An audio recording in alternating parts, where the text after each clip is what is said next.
Hello, everybody. Welcome back to the Hey You Guys review show. Hope you are doing very well. Scott Davis here, as ever, joined by the lovely Linda Marrick. How are you, Linda? I'm fine. How are you?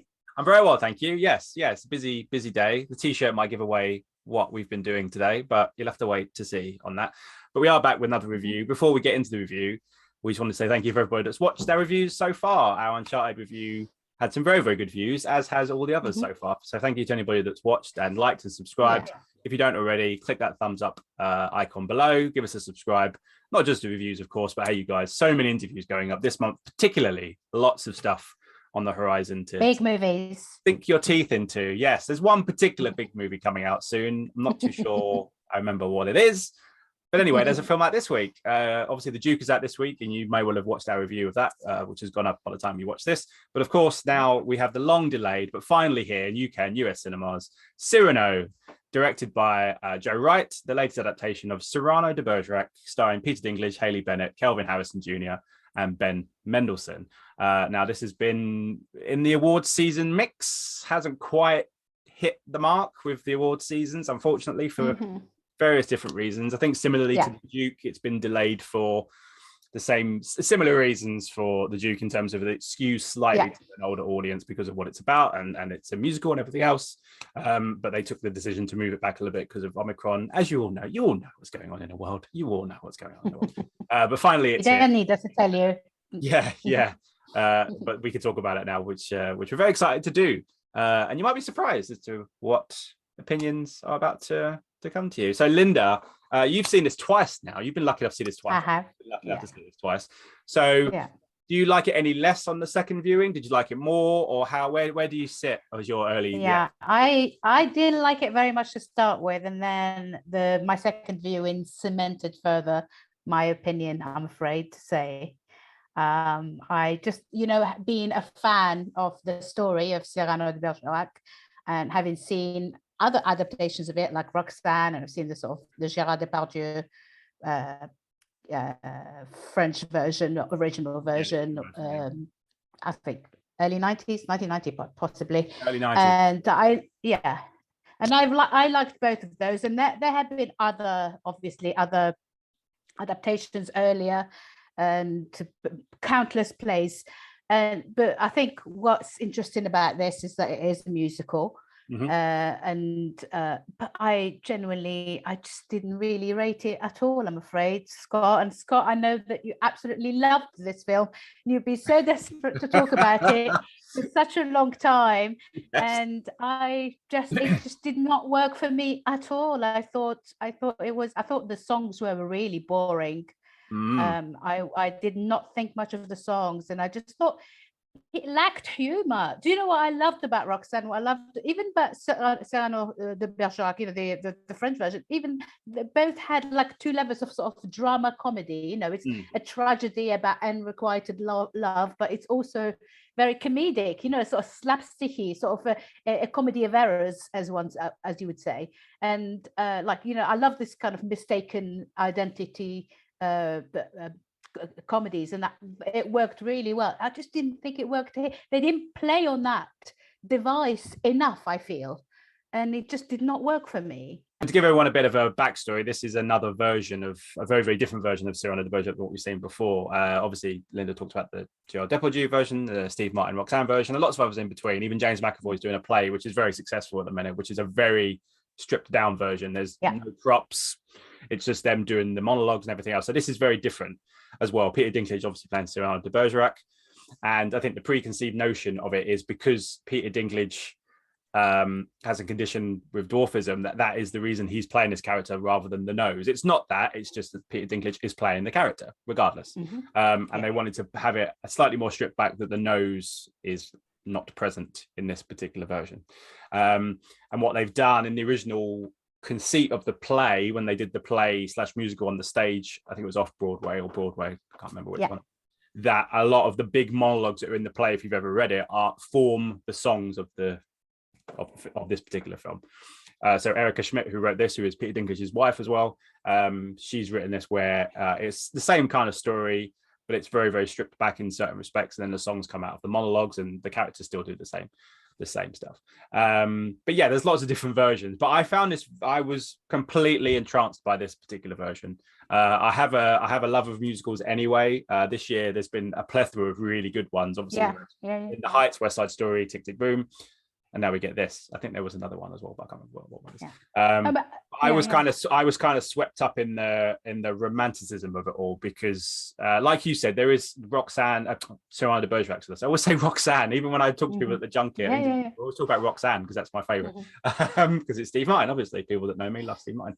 That there is a comedic side to it, and this doesn't necessarily play to that. There's a few moments, but not, as Linda said. I would agree that the comedic side of it is kind of semi pushed aside because they wanted to focus on the romance and everything else. So it's a very sweeping kind of love story, and you can see why Joe Wright wanted to make it, because if you've seen Pride and Prejudice and Atonement, it's in that kind of vein in terms of the way he shoots it and the way he edits it and the way that the musical sequences are filmed. I thought it was wonderful. I really did. I loved the songs. I've been listening to the soundtrack non-stop since I saw it last year, because all the premiere and everything was done last year before Christmas.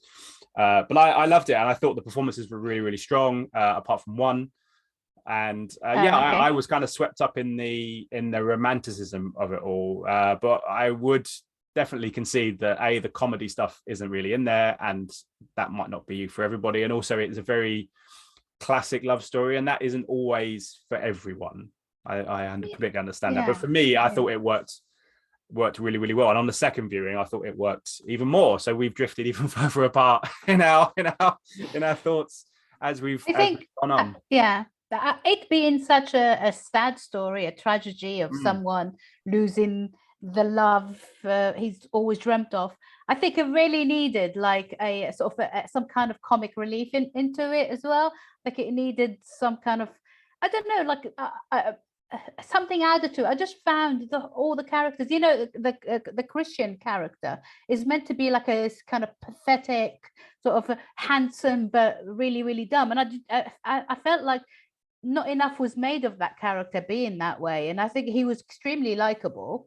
And at the same time, you felt like, okay, I'm not going to not dislike someone just because he's not a poet. And I just felt there was a lot lacking. Also, I found it very long, and those songs went on forever. I thought visually it looked really beautiful during the pre-battle scenes. There's one scene, there's one sequence towards the sort of the end of the second of the second act that is really beautiful, when they're all singing, going to their deaths. And that was probably the most moving of all the pieces, the sort of musical pieces. But other than that, I genuinely did not feel moved in any way, and I really think you would have worked so much better with sort of a comedic sort of undertone to it. And I think they really missed a chance of making it slightly funnier. That's all I can say. I think that comes from the fact that they've obviously stripped it, very similar to the James McAvoy one. They've stripped it back quite a lot, haven't they? So they've obviously focused on certain bits and not others. And like for yourself and other people that I've read reviews of so far, particularly in the US, of the love story works really well, but it maybe is slightly missing some of the other bits from the play in this one. But then, as I say, it is a stripped down version, so maybe that was the decision. I still wouldn't say this is my favorite adaptation of Cyrano. Which is your favorite? Well, I do like the Gerard Depardieu one. That is obviously the iconic one for modern audiences. Obviously, as you said, there's been loads in the history of when the Rostat play has been made.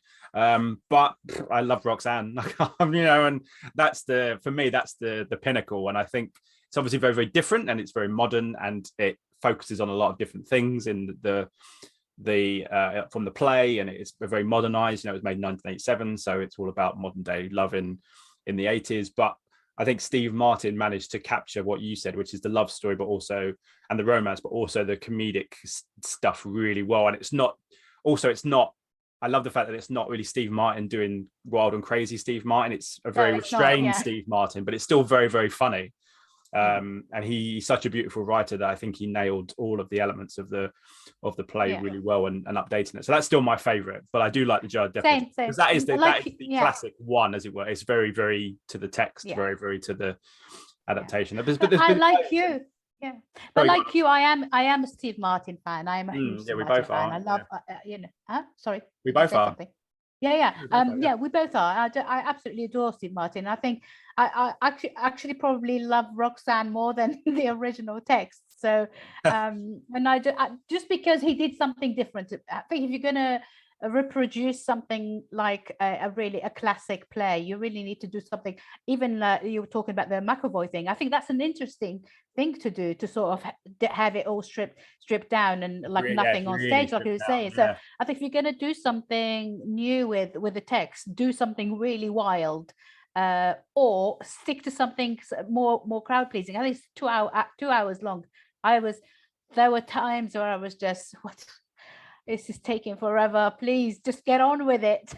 So I'm afraid to say it did not work on me, and I'm pretty sure it would work on others. And also, like you, I am a fan of musicals, and that's why I didn't like it, because I know what I like in musicals, and I did not feel moved by any of those tunes, which is like a big problem for a musical film, really. Well, of course, if you don't buy into that part of it, then you don't buy into the rest of it. It doesn't matter what the rest of the dressing is, if you like. If you're not buying into the stuff, it doesn't really work. I found it, I was charmed by it. I found it very poignant. I love the songs, I love the performances, and I love how Joe Wright's the perfect director for this version. I'm not saying he's perfect to do Cyrano de Bergerac, but for this version, it's very Joe Wright. You can see he's the filmmaker behind Atonement and Pride and Prejudice and Darkest Hour as well recently, which he made, which I wasn't a huge fan of, but you can still see fingerprints all over it, and I can see why he wanted to adapt it. So yeah, you're right. I don't think it will be for everyone, because I think it very much follows. This is not doing it disservice, but it's very Les Mis in that a lot of the songs are talked and sung as they go. Right. These long monologues are turned into songs, but they still feel like the monologues, if you like, which I quite liked. Les Mis doesn't do the same amount. My mum will probably kill me, but she knows I'm not a huge fan of Les Mis. She loves Les Mis. I was never a huge fan of that talking, the way that it's done, the construction of it there. But I thought this did it pretty well, considering.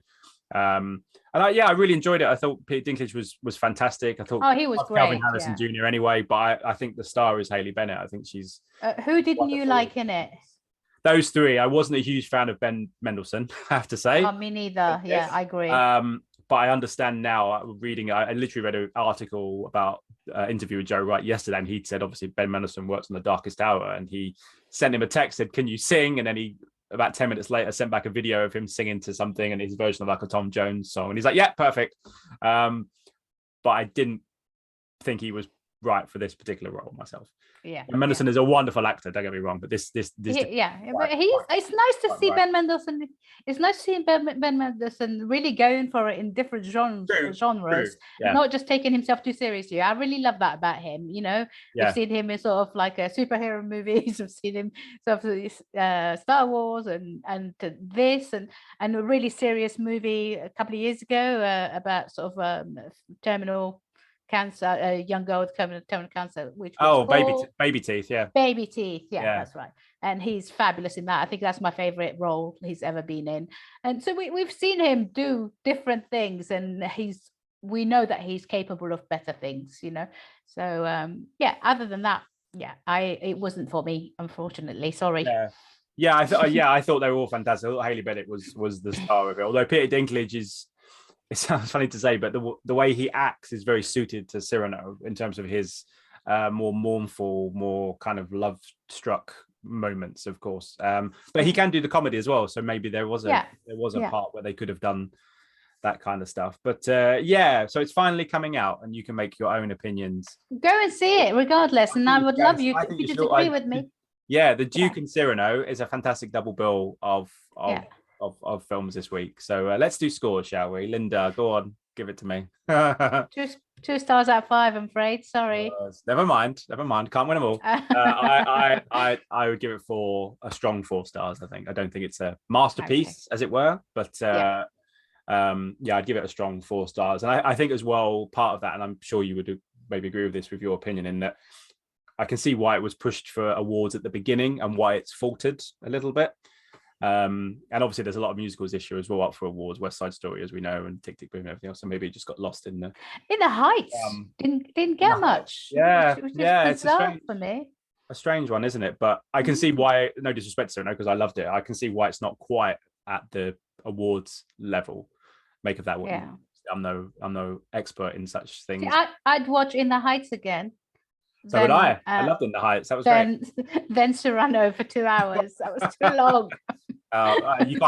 You can't go wrong with either. I don't think. I thought both were fantastic. But still, neither of them were the best musical of 2021 technically, because I saw this last year. But it was Lin-Manuel Miranda. Yeah. Tick Tick Boom, of course. Anyway, so there's our scores. Cyrano is in cinemas this Friday, the 25th of February. Go and see it before that other film comes out next week. Just give you a heads up. Sunday. Is it Monday or is it Sunday? Monday 28th. Monday the 28th. 5 p.m. 5 p.m. UK time. Our review of The Batman will be going live. Myself and Linda would have seen it by then, and we would have recorded it, ready for the embargo to lift. And you can come back on Monday at 5 o'clock to find out what we thought of Matt Reeves' Batman, of course, starring Robert Pattinson as Bruce Wayne / the Caped Crusader. I'm so excited. You haven't seen it yet, have you, as we record this? I have seen it, but I'm not allowed to actually talk about it. No. Let's not say anything. Different reasons. We can't talk about it. No one can talk about it. We can't talk about it. Yeah, I've seen it very soon. So. We don't talk about Batman until we're allowed to. And also, maybe we'll talk about the new film coming on Disney Plus next week, Fresh, starring Daisy Edgar Jones and Sebastian Stan.